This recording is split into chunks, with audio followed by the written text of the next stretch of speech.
शिवजयंती उत्सव समितीच्या अध्यक्षपदी शुभम पवार यांची निवड तर उपाध्यक्षपदी सागर देवरे यांची निवड। भौर तालुका देवळा येथील राजमाता जिजाऊ मित्रमंडळातर्फे होणारे 19 फेब्रुवारी 2026 शिवजयंती समितीची नुकतीच बैठक संपन्न झाली। यावेळी बैठकीच्या अध्यक्षपदी शुभम पवार यांची निवड करण्यात आली तर उपाध्यक्षपदी सागर देवरे व खजिनदारपदी सचिन पवार, अभिजित पवार, जगदीश पवार, दिनेश पवार यांच्यासह सदस्य निवड करण्यात आली।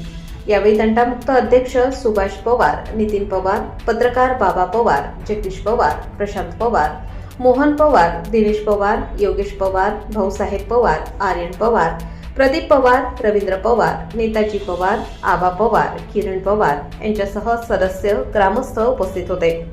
प्रबंधभूमी महाराष्ट्र न्यूज साठी शरद पवार, भौर।